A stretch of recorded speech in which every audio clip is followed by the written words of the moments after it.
Hi guys, it's Aegis here. Here we are covering the V Premium part of Hong Kong WGP Spring 2021. The deck list we have collected is 59, and I think the actual participant is around 60, so close enough.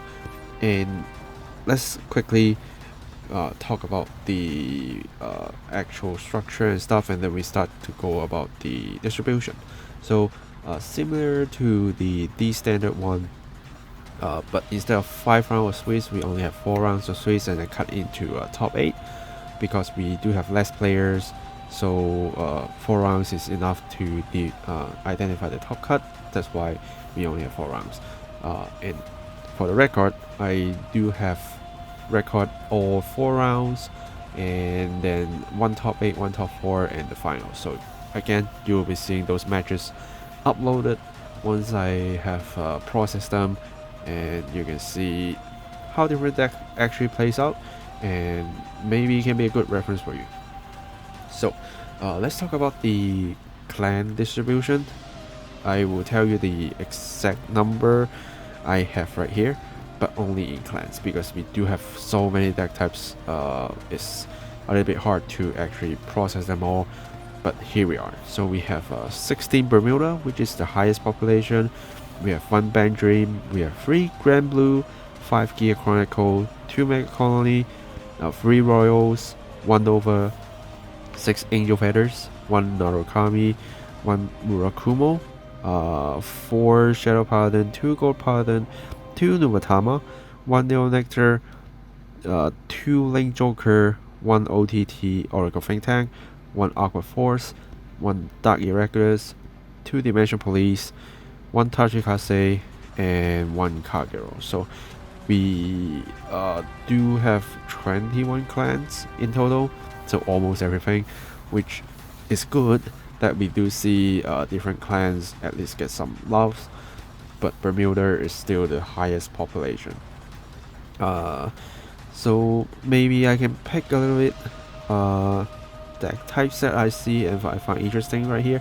For example, Narukami, what we have is actually a Vanquisher, not the Eradicators, because we do have Violent Sword appearing, so we only see Vanquisher right here. In Starvader, Link Joker is the only archetype that we see, which of course involving Infinite Zero and Chaos Breaker. And then DP, we see Black and Daikaiser.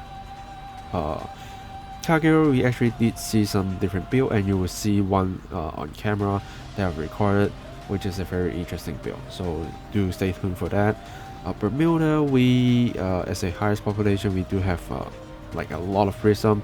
We do have some Highlander, we have Orange, and we have Melody, so we do have a lot of stuff. In Gear Chronicle, we do have both Chrono Jet and Chrono Fang, which is nice because our new support is like a grade 4, and then some good support with lower grades, not exactly a boss unit that you always keep riding as a grade 3. So the key is still on Jet and Fang. In Mega Colony, based on what I heard, is a Gunning Colio build, so I actually need to look for the deck list somehow to see if the Giraffa is actually being used, because I'm quite far away from being able to see the actual deck in action. Yeah, so I think there are some interesting highlights already, and let's quickly go into top 8. So with top 8, what we have is I will break it down by actual deck type instead, which is 3 Prism, 1 MLB Majesty Love Blaster, 1 Melody, 1 Orange, 1 Vanquisher, and 1 Angel Feathers, which is Raphael. So actually quite interesting, except the Bermuda side, because we all know Bermuda is very popular, especially Prism. If you do watch some like online results from places like Vision and stuff, you do see a lot of Prism appearing, and in here we also get a lot of Prisms. What interests me is actually like there is a MLB instead of Wing Saber, because Wing Saber is new card, and I think a lot of people actually, if they are going to take Royals, they want to try that out instead. But MLB is still there, kicking, which is very interesting. Vanquisher and Gravel, nothing too much to talk about them, because they don't actually get that much kind of an update recently, and they are just probably what they are. Yeah, so quickly gone through the top 8, and let's also talk about the actual top list. So for third place, we do have a Melody build right here, using the new Hill Guardians, fully using it, so you can survive actually quite long, especially early games. And once you start going on your braveries, you start copying your skills, you start generating all types of markers, and when all of your attacks are like with force 2, with a high power, and with more than 3 attacks, the pressure is just there. I even heard a player like after the match rant like, why I keep fighting Bermudas, something like that. But this is what it is. Until we see some updates from the official side, maybe just doing some adjustments to at least making a lot more decks available instead of just Bermuda, that will actually help a lot, especially when I see on the day there's so many Bermudas, and just a lot of players trying to have fun with the clan, but they cannot, which really kind of struggling. But let's go back to this list. Yeah, so I think basically it's all about just simple standard Melody in this build. So we can quickly go over to top 2, which is a orange build. So this deck is quite interesting, because we do see 2 of the cards that I think a lot of people will catch their eye on, which first one is Q-Tar, and the other one is Relenka. So Relenka is more likely appear on the other build, I think it's Selena or something like that, that helps you get multiple copies of the same card, and from there, because Relenka skills, when attacks you can discard 2 same card to restand and draw 2. So this is a way of multiple attacking, and it is being applied to Orange, which is very interesting. Because Orange, you can use her skill to get yourself another copy of Relenka, because when you bounce 4 or more units in total, you get to search your deck for up to 1 unit card and call it to Radar Circle. And if you already have 1, or maybe you have 2, you bounce them all back, you call the third copy, then you are ready to basically just swing with a high power with that unit that you can restand.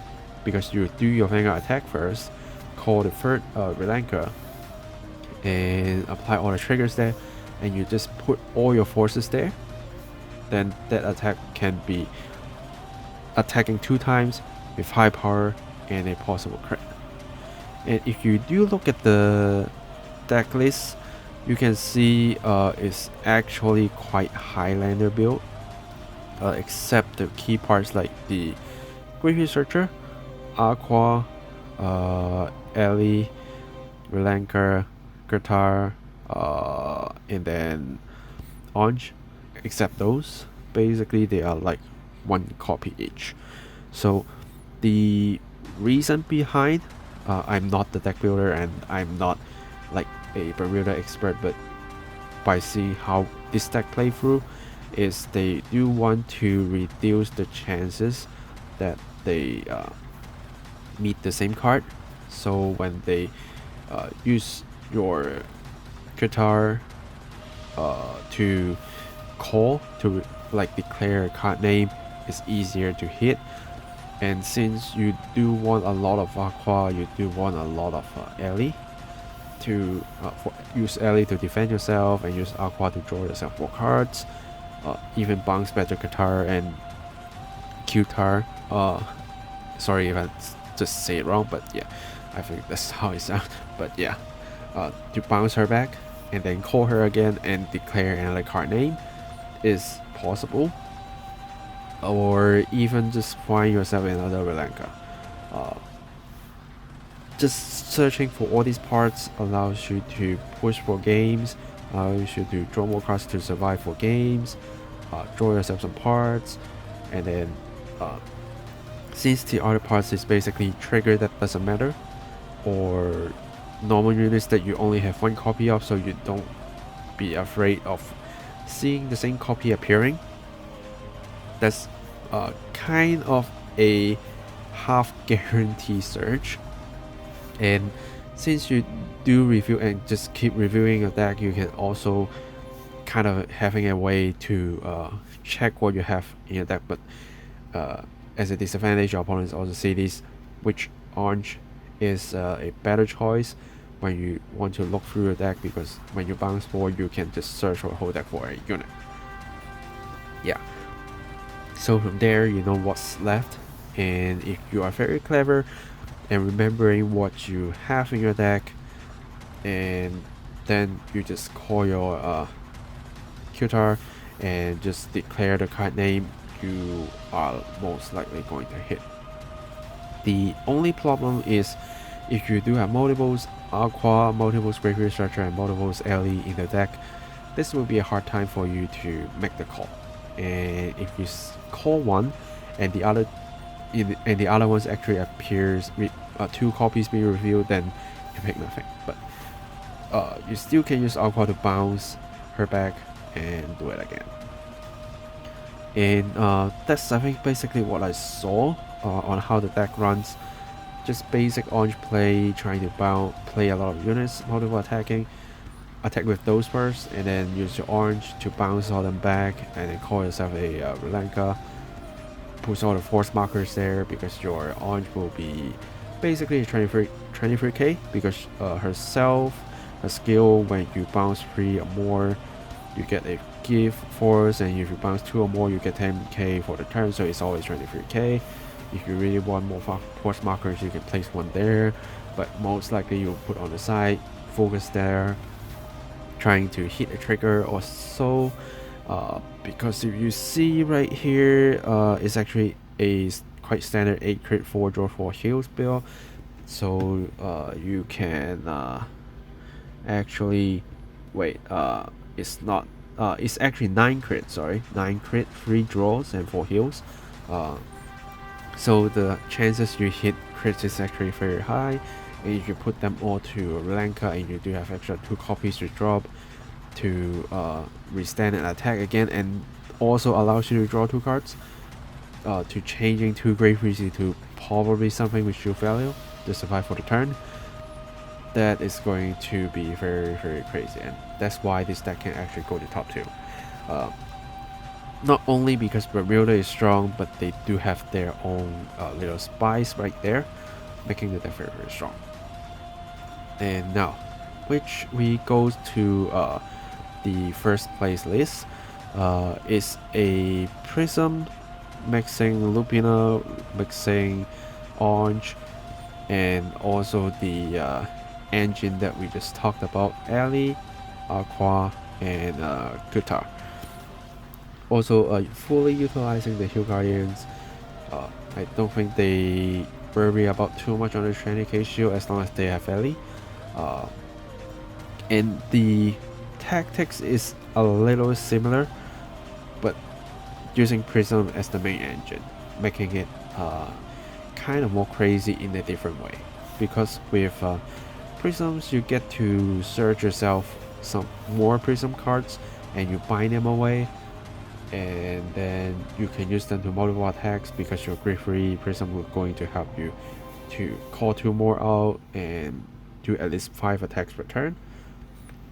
And because you're going to bounce your ephemeral units, you get 2 cards back to your hand, you triple drive, and you draw for turn, you're at least getting 6 cards into your hand every single turn. And if you can basically secure your grade 1, grade 2 Prism to be call every single turn for multiple attacking, that will help you to prepare another prism to go to the bind zone ready for next turn. When you use your graveyard skill again to gain drive, you have 2 prism units to call back, and just keep recycling. And if you can just keep rewriting and get more force markers, making the attack more crazy, forcing opponents to drop a lot more cards to guard while you still have a lot of cards in hand to guard. Once the difference made, it's actually quite hard to like flip it over, unless you really go for some special winning condition that they can't simply guard with that big hand size. Because like I do saw a lot of prism matches, and whenever they end turn, they are like having 11, 12, 13, 14, 15 cards in hand. That is just crazy. And when you see they have so many hands, and some of them are, of course you already know what they are, but given that draw power is that big, it's actually quite easy to protect themselves. And even facing against a mirror, it takes some time until we find out who actually wins. And with this build, we can see there are quite a bit of units that are only 1 copy as well to fully utilize the Kutar skill. Most of the time, I think the calling targets will be Alley or Aqua, which gives you protections and draw power. And because you keep recycling, keep binding, and keep searching your prism cards out, unless you really do have a lot of them left in the deck, then you might actually call them instead, so that you can reduce the chances. And once your prisms are getting away from your deck to into your hand or to the bind zone, you thinning your deck, you prevent yourself actually meeting the same prism card when you call with Kutar on reviewing a name. Then you can start getting your Aquas in hand, getting your Allies in hand, so you can again keep recycling and keep guarding with them. And once all these units are coming out from your deck, what's left are triggers, because triggers you can't basically filter them out, because with Qatar, triggers actually didn't count as any targets that you're going to get on the normal unit side. So you can just always trying to leave your deck with a whole bunch of triggers. And since you are filling your deck using this way, you are actually kind of increasing the chances you hit triggers. And you are going to have triple drive with Graveyard Prism. So that's another way to make the deck a lot scary. And orange is another like kind of backup, which you can basically do something similar to what we have talked about on the second place list. You bounce a lot of units back to hand, you thin your deck by calling a unit out, that preventing yourself to not getting a card from Qatar skill. So yeah, basically just by looping this and getting all the parts you need, and since you put basically all your allies back to the bottom of the deck whenever you guard, and then if you do have enough, you can even just call ally, because you know all of them are in the bottom of the deck. You just keep meeting them, keep filtering until you meet them, and you know you're not going to get duped because all of them are stacked together. Yeah, so that's actually quite a lot of thinking process you require with this deck. You need to know what's left in your deck very, very well. You need to remember your whole list very well, because even if you can, there are chances that you actually call a card and you miss. There's still a chance, but at least you remember what you have, what you can declare, and most likely you are going to hit there.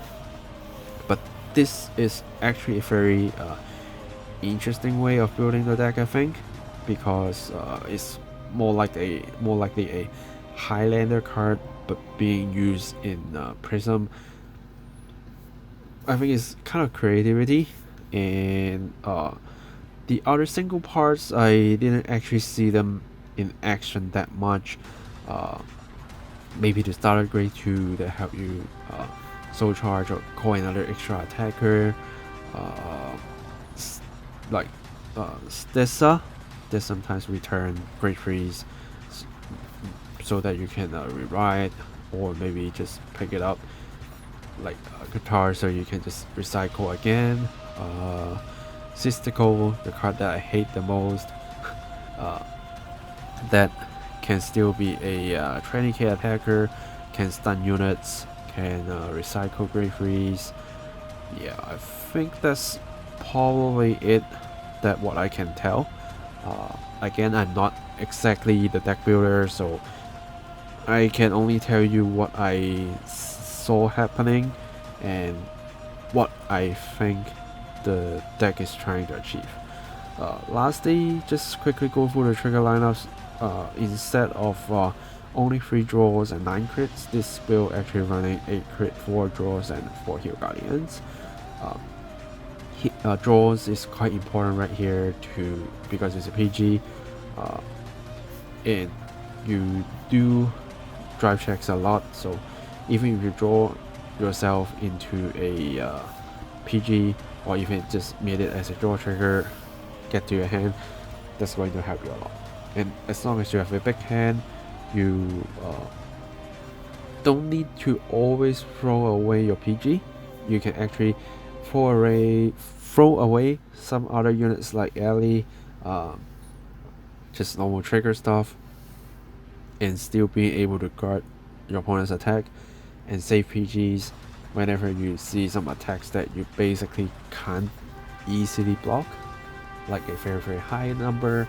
For example, what we just said, Lanka with a whole bunch of force markers. That is the moment that you can use PG. Yeah, or maybe like other units that always find a way to gain crit and with high power. Not exactly Daikaiser, but even with Daikaiser, you are at least kind of prepared for using a lot of cards to guard, or just drop 2 PGs, because you do have a lot of resources to just keep yourself surviving in the game. And being a force cleanse, being able to multiple attack is making a very big difference right here. Yeah. So I think that's it for what I have to cover. I can't exactly cover every single build. Top 3 I think is good enough to show you how Bermuda tops.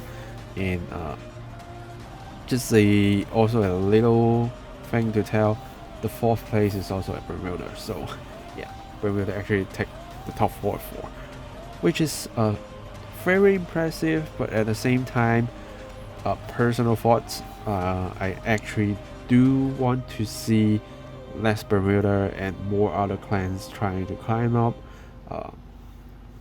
because, like, of course we do have a lot of lovers for Bermuda, and even a friend of mine is basically Bermuda main. He loves to use his Bermuda decks, but if we are seeing too much, and if the ratio is really that high, I think it's time for like Bushiroad to think about this, and maybe at least allowing other clans more chances to compete. By how, I can't tell right now. I think we will know very soon if that happens, or maybe if not. But we are still going to have some other big tournaments like VMC, or maybe like future WGP, and if there's nothing happening, I think we will still be able to see a lot of Bermudas appearing, and unless they keep fighting mirror matches and just like taking themselves down, we do need to find a good way with our other clans to fight against Bermuda, which might take quite a lot of thinking process in order to do so, but I do hope to see that happen. Yeah, so that's it for this report. If you have any questions, feel free to comment down below, or if you saw the results I post on Twitter, you can always ask there. Yeah, if I saw them, I would just reply and we can have a discussion right there. But overall, it's been a few months since we do have another events. Before we had one for overdress in May, and now it's September, so we have another one, and we should have some more coming in the year that will happen, and I will continue trying to go there to help out, and if there's a chance, as usual, I will just take my camera and record the matches, and after that do my reports and share with you guys the matches, so everyone can actually see how players in Hong Kong plays, what their choices they use, and how they go about it. Yeah, so yeah, stay tuned for all the matches. They will come up very soon, and I will see you guys in the next video. Signing off.